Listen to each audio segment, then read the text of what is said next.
Hey guys, hoping all is well with everyone. So in this video, we're going to be continuing our read-along of the Secret Zoo, the final fight.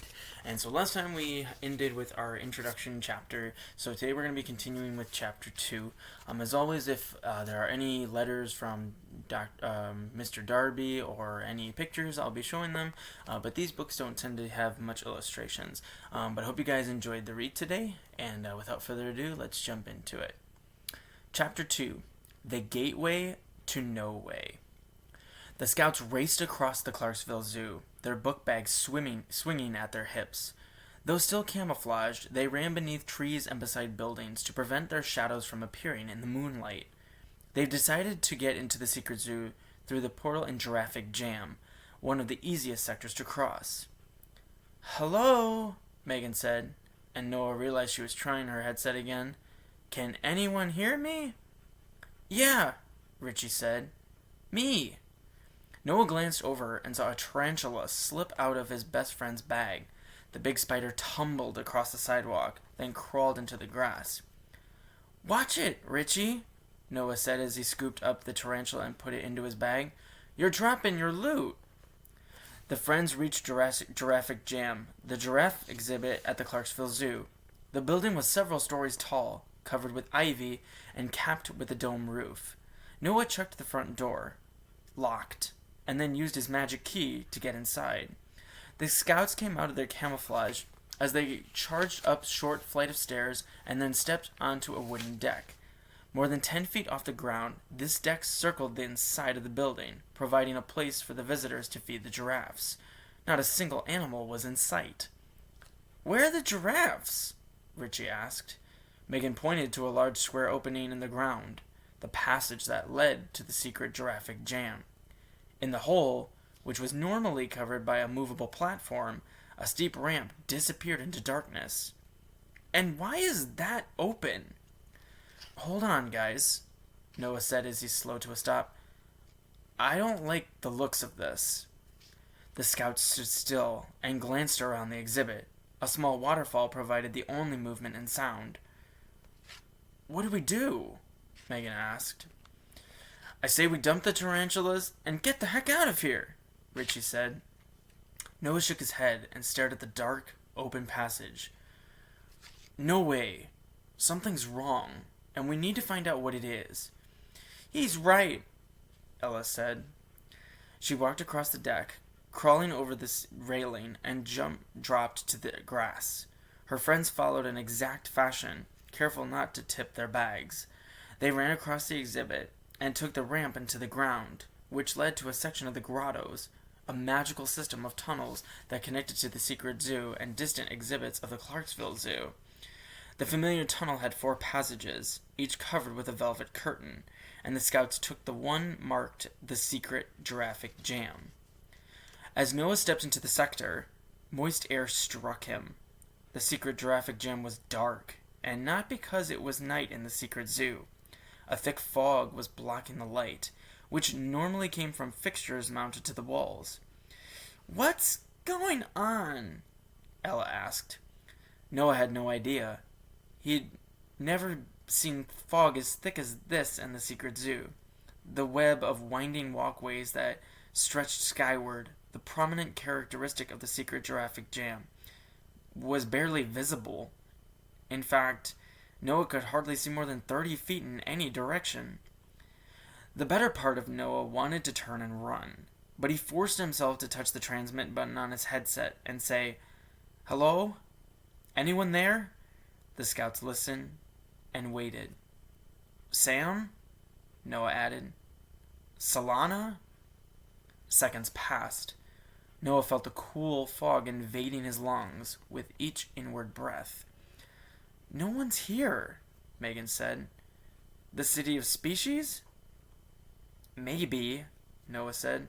"The radio waves can't reach the city because it's beyond another portal. Should we keep going?" "No," Megan said. "We need to go home. Mom and Dad will be..." To their left, a branch suddenly broke, and then several more. Noah heard fallen leaves being trampled. "Sam?" Ella said, her voice sounding hopeful. In the place they were looking, the fog began to swirl and break apart. 5 giraffes slowly appeared, and it took only a few seconds for Noah to realize something was different about them. Their muscles bulged, their horns were longer, and patches of their fur had fallen out. Their eyes were tinted red, as if something wicked was growling inside them. And Noah realized that something was DeGraff's magic. The scouts had seen it before. The Sasquatches, the animals and creepy critters, Charlie Red, all had been changed by the Shadowist. The giraffes stopped in front of the scouts. As they lowered their long necks, Noah held his arms out to his sides and forced his friends to take a step back. A giraffe moved its head forward, stopping just inches from Noah's face. Its ears were crooked and bent, its nostrils crusted with snot. Its long tongue slipped out and lapped the air, just missing Noah, who winced at the creature's rancid breath. The other giraffes began to lean in, looking ready to chomp and bite. "Guys," Noah half whispered, "turn and run. Take out the portal by tearing down the curtain. But first, follow my lead." "Your lead?" Richie asked. "What are—" Noah suddenly swung his arm, slamming his book bag against the giraffe's head. The Velcro straps popped open and tarantulas poured out. Some tumbled onto the ground, but others caught onto the giraffe and started crawling along its fur. The giraffe whipped its long neck, flinging the spiders everywhere. "Now!" Noah hollered. His friends attacked and their book bags connected. Tarantulas flew in all directions like confetti from a nightmare. Noah turned and practically dove through the portal, his friends following. "The curtain! Grab and pull!" he said, recalling how much force it had taken to break the curtain rings in the portal beneath Gator Falls. The scouts grabbed the curtain and pulled. Nothing happened. Noah looked up. 6 rings were all that kept it up. "Harder!" His friends planted their heels and leaned back, their hands gripping the velvet. The giraffes, or things that had once been giraffes, closed in. The rings rattled and moved, but they didn't snap free. Noah turned, hoisted part of the curtain over his shoulder, and plowed forward. Nothing. "Forget it," Noah said. "Run!" As the scouts took off in the grottos, the giraffes followed, their heads nearly dragging all along the ceiling. The scouts charged up the ramp. In Giraffic Jam, they climbed onto the deck and ran across the winding platform, a place the giraffes couldn't follow. They soon pushed through the exit of the building and came to a quick halt just a few feet down the outdoor sidewalk. 3 people were standing in their path, security guards from the zoo. "It's us!" Ella said, knowing that everyone at the Clarksville Zoo recognized the scouts. The guards stayed quiet.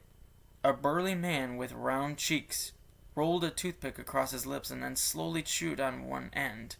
He ran his fingers through his messy hair and scratched his chin. "You need to close Giraffic Jam," Megan said. "The giraffes are under DeGraff's spell.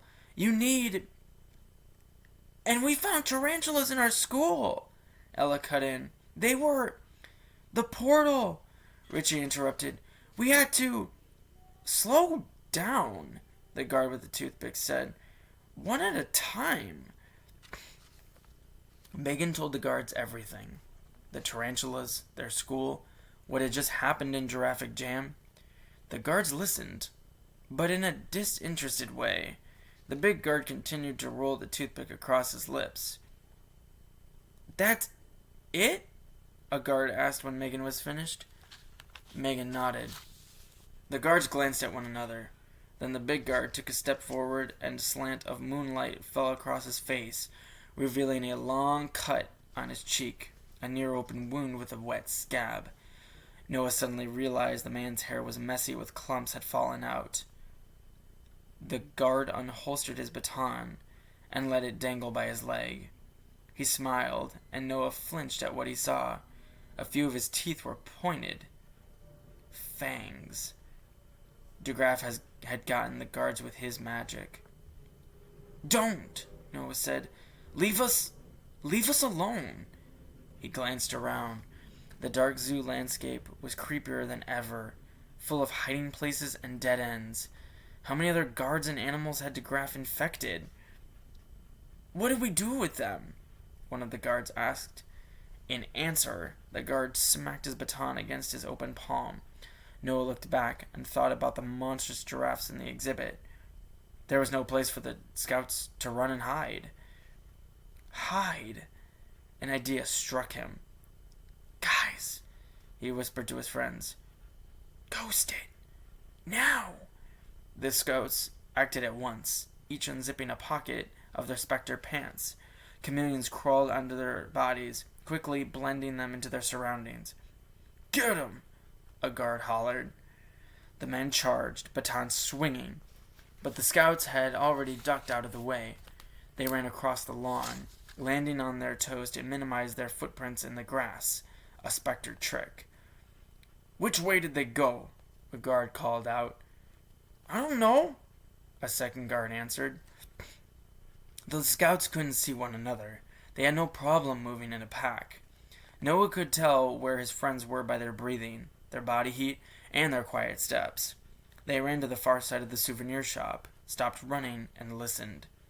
Noah peered around the edge of the building. Giraffic Jam was at least 100 feet away now, partly hidden by all the tall trees and bushes that hadn't yet lost their leaves. The guards were still standing on the sidewalk, glancing in all directions, their batons held out to their sides. For a quick moment, they looked like they were bumbling Keystone cops Noah had seen in old black and white movies. One of the guards seemed to see something, movement in the distance. Then he hollered, "This way!" and the guards ran off, disappearing behind the zoo carousel. "They're gone," Richie said, and then Noah heard his voice. He realized his friend was standing right beside him. "There might be more," said Megan. "They're not..." A long, slow growl came from behind the scouts. Noah didn't move. He smelled the breath of an animal, a warm cloud drifting over the scouts. The animal's breath had a familiar odor, and when Noah had placed it, he turned around to see a massive polar bear with a blocky head and paws the size of catcher's mitts. "Blizzard?" Noah said, his voice half a question and half a surprise. He didn't know if Blizzard had come from the secret zoo or his exhibit. "He's okay," Ella said, and Noah saw the bear's fur pressed down as Ella stroked his side. "DeGraff's magic. It hasn't gotten to him." "But it might," Noah said. "We have to get him out of here." "How?" Richie asked. "We'll ghost him," Noah said, "and I know a place he can hide." When no one opposed this idea, Blizzard growled and lowered his stomach to the ground. His intention for the scouts was obvious. Get on. Megan climbed to the front spot just behind Blizzard's neck, and then Ella and Richie climbed on, and Noah took the final seat. "Okay," Noah said. "Ghost him." The scouts opened the left pockets of their specter pants, calling dozens of chameleons to crawl onto Blizzard. Parts of the big bear seemed to turn invisible. His head, his legs, areas along his massive sides. Within seconds, he was as hidden as the scouts. "Go!" Noah called out as he swatted Blizzard's hind leg. The polar bear rose and then charged across the lawn. He ran up flights of stairs and slowed down as he emerged on a different side of the zoo. "My house!" Noah said. "Get us out of here!" Blizzard swung his long neck and took both ways, and then onto a concrete path, a path Noah knew that offered a quick route to a private exit along one wall of the zoo. They passed pizzeria and creepy critters, buildings whose features were seemingly wiped out by the darkness. Noah bounced around as Blizzard's hefty paws thudded along. Blizzard cut across the grass to take a shortcut and veered around a fountain with a bronze statue of a porpoising penguin. He trampled through the crinkly remains of a summer flower bed, then lengthened his strides. the scouts clinging to one another to keep them from falling off. The exit appeared, a weighty, wrought iron gate with statues of small birds seeming perched across the top. Blizzard headed straight for it and didn't bother to slow down. The gate broke off its hinges and flew like a giant frisbee before landing into a grassy ditch. "Stay close to the wall," Noah called out to Blizzard. Blizzard grunted to show he understood. Then he ran along the perimeter of the zoo behind the wooded backyards of Noah's neighbors. Noah glanced over his shoulder. It looked like they weren't being followed, but he couldn't tell what might be hiding in the shadows. And I'll stop the video there, ending chapter 2. But I hope you guys enjoyed this video, and I look forward to seeing you guys next time in our continuation of The Secret Zoo, The Final Fight. But as always, thank you guys so much for watching. Please take good care and be safe, and we'll see you next time.